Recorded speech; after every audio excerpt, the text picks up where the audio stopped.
Notre sommet est aussi l'occasion de réaffirmer notre engagement, de faire un état des lieux et d'échanger sur les progrès nécessaires pour parvenir à l'amélioration et à l'élimination mondiale du VIH d'ici 2030. Chers participants, mesdames, messieurs, dans la riposte au VIH-Sida, la tendance mondiale qui s'est dessinée se traduit par des avancées considérables enregistrées dans de nombreux pays, notamment en ce qui concerne les 3,95, qui visent à dépister 95% des personnes infectées par le VIH, à mettre sous traitement antirétroviral 95% des personnes dépistées positives et à rendre indétectable la charge virale chez 95% des personnes recevant ce traitement hautement actif. Le Sénégal aussi s'inscrit dans cette bonne dynamique. En effet, 81% des Sénégalais infectés par le VIH connaissent leur statut. 87% d'entre eux sont sous traitement antirétroviral et 81% ont obtenu une charge virale indétectable. Cependant, tout en saluant ces performances, nous devons considérer les énormes disparités qui existent avec des enfants, des adolescents et d'autres populations parmi les plus vulnérables qui sont insuffisamment prises en compte. Par ailleurs, l'impact de la pandémie de Covid-19 a été considérable et a remis en question un certain nombre d'acquis. En effet, la crise sanitaire que nous vivons encore a causé un recul sur les performances durement obtenues, y compris face au VIH-Sida, avec des services indispensables de dépistage, de prévention et de prise en charge qui malheureusement n'ont pas été assurés de manière continue. Nous savons déjà que dans de nombreux pays, les services de lutte contre le VIH ont été ralentis, voire interrompus. Leur accès a été rendu plus difficile. Les chaînes d'approvisionnement en produits essentiels ont été mises à rude épreuve.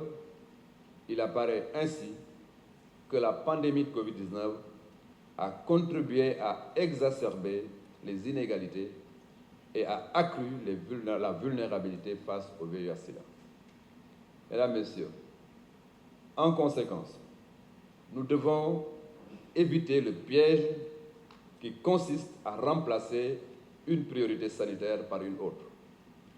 Ce qu'il convient de faire, c'est plutôt de renforcer la santé mondiale dans son ensemble, de faire en sorte que nos pays soient plus résilients et disposent des capacités nécessaires pour relever les défis sanitaires d'aujourd'hui et de demain. Nous devons également lutter pour effacer les inégalités et mettre fin aux injustices sociales qui sont source de nouvelles infections, surtout chez les jeunes femmes et les populations les plus vulnérables. Il s'agit pour nous de centrer nos efforts sur les personnes.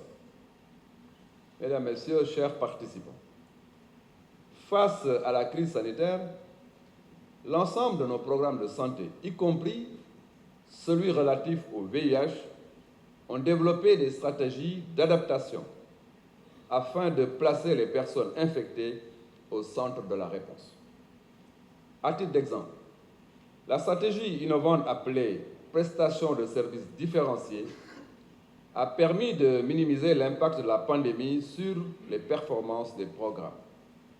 En outre, la collaboration entre les programmes sur l'utilisation des appareils GenExpert s'est renforcée. Ces appareils ont servi au même moment pour la charge virale du VIH, la détection de la Covid, entre autres. Dans le contexte de nos pays, marqué par des moyens limités, l'optimisation des appareils de point of care constitue un excellent moyen d'atteindre le 3e 95. Chers participants, je voudrais saisir cette occasion pour saluer les efforts remarquables consentis par nos partenaires techniques et financiers qui, malgré nos malgré le contexte très difficile, ont poursuivi leur soutien à l'exécution de nos programmes de santé. Je voudrais également rendre hommage aux mouvements associatifs et aux organisations communautaires de la société civile. Ils ont énormément contribué dans l'atteinte des performances de nos pays respectifs. Aujourd'hui, il y a des défis importants que nos pays doivent relever. Il s'agit de renforcer la résilience et la pérennité des systèmes nationaux de soins et de santé, y compris pour le VIH. À cet effet, nous devons travailler à lever les obstacles aux services de santé et de prévention et à mettre fin à la stigmatisation, à la discrimination ainsi qu'à la marginalisation. En outre, nous devons trouver des moyens supplémentaires et allouer les budgets nécessaires en privilégiant le financement domestique afin que nos pays puissent réaliser des investissements attendus au profit notamment des populations les plus vulnérables. Mesdames, Messieurs, chers participants, je voudrais compter sur l'engagement de tous les acteurs, car en cette période de lutte contre la Covid-19, la lutte contre le VIH-Sida demande une mobilisation plus forte que par le passé. La forte participation à ce sommet est un signe encourageant.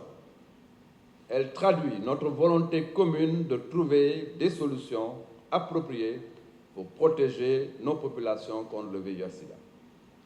Je ne doute point que nos réflexions durant ces 3 jours de travaux, ainsi que les différents engagements que nous prendrons ici à Dakar, contribueront à améliorer nos performances dans la riposte au VIH-Sida et à accélérer l'atteinte de nos objectifs à l'horizon 2030.